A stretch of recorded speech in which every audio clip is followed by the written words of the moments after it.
నాకేం అర్థం కావడం లేదు. నువ్వు కన్ఫ్యూజ్ అవుతూ మమ్మల్ని కన్ఫ్యూజ్ చేస్తున్నావు. నాకెందుకో ఇక్కడ కంఫర్ట్గా లేదు. సరే పద.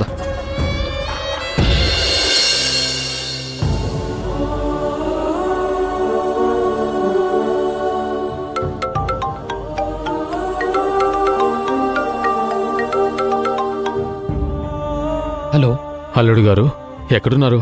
నేను పని మీద విజయవాడ వచ్చాను మావయ్య.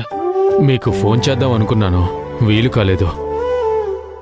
ఆద్య నిన్ను బాగా గుర్తు చేసుకుంటుందయ్యా. ఎలా ఉన్నారు? చిన్న యాక్సిడెంట్ అయింది మావయ్య. అలా ఎలా జరిగింది? ఇప్పుడు హాస్పిటల్లో ఉన్నారా? నేను ఆద్యం తీసుకొని వస్తాను. వద్దొద్దు, నేను డిశ్చార్జ్ అయ్యాను. నేనే కాల్ చేయాలి అనుకున్నాను. ఎందుకు విషయం చెప్పడం అని కాల్ చేయలేదు. ఇంతలో మీరే కాల్ చేశారు. తప్పు నాది. యాక్సిడెంట్ చేసిన వాళ్లే నన్ను తీసుకువెళ్లి హాస్పిటల్లో జాయిన్ చేశారు. మీరు అసలే ఒంటరిగా ఉంటున్నారు. మీ ఆలోచనలన్నీ చైత్ర చుట్టూ తిరుగుతూ ఉంటాయి. ఇక నుంచైనా కొంచెం జాగ్రత్తగా ఉండండి. అల్లుడు గారు, ఇంకో విషయం, మీరు ఎక్కడున్నారో తెలీదు. నేను పిల్లల్ని తీసుకొని వస్తాను. లేకపోతే మీరైనా ఇంటికి వస్తే మీరిక్కడే ఉంటే మీకు మైండ్ ఫ్రెష్ అవుతుంది. పర్వాలేదు మావయ్య గారు, ఇంకొన్ని రోజులంతే. ఈ లోపు చైత్ర నాకు కనిపిస్తుందనిపిస్తోంది. తీసుకొని వస్తా.